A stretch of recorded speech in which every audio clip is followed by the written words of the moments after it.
Hey guys, it's Wednesday, November 16th. I have a few updates for you. There are still ballots being counted, and they are door knocking and hoping to cure more ballots, particularly for Abe Hamadeh, because he's only a few hundred votes behind. So if you'd like information on that, contact me. I'll give you the information. They have to be finished with that by 5 p.m. today.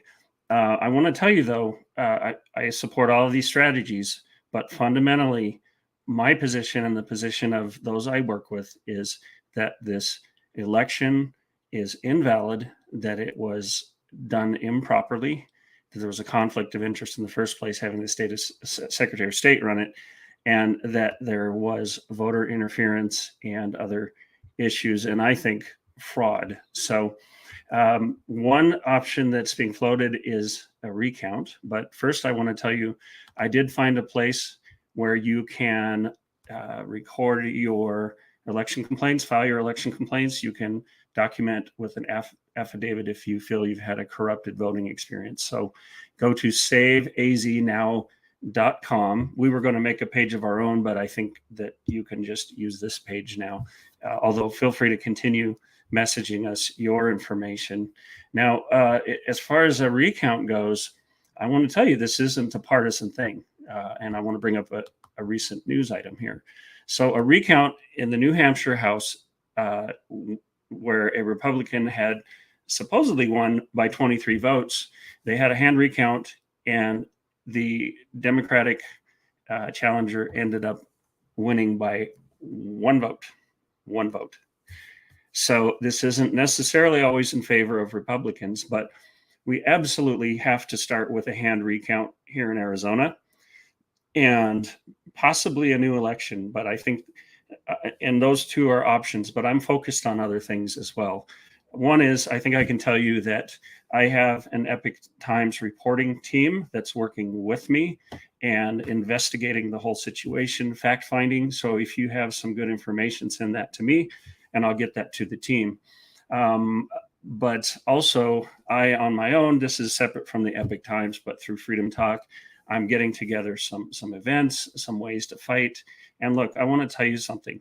My motive here, me personally, again, not speaking for the Epic Times, but my motive personally is not to make money, not to get fame, not to build a personal brand. Not that those things are bad in and of themselves. We all have to make a living.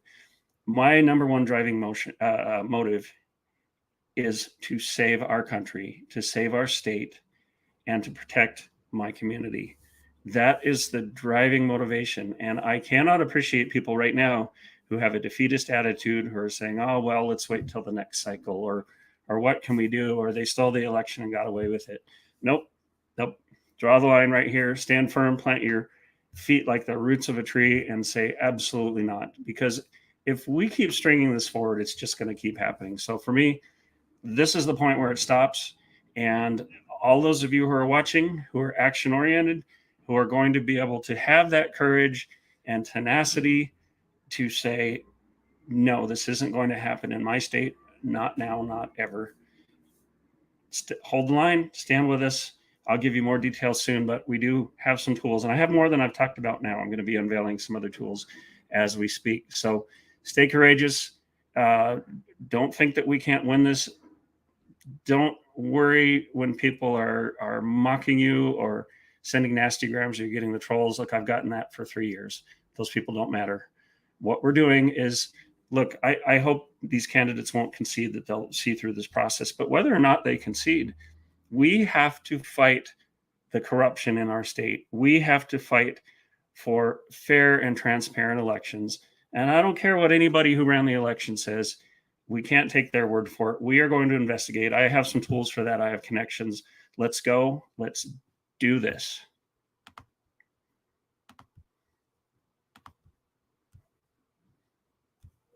Okay, I'm just looking for my my ending little video here. All right. See you guys soon.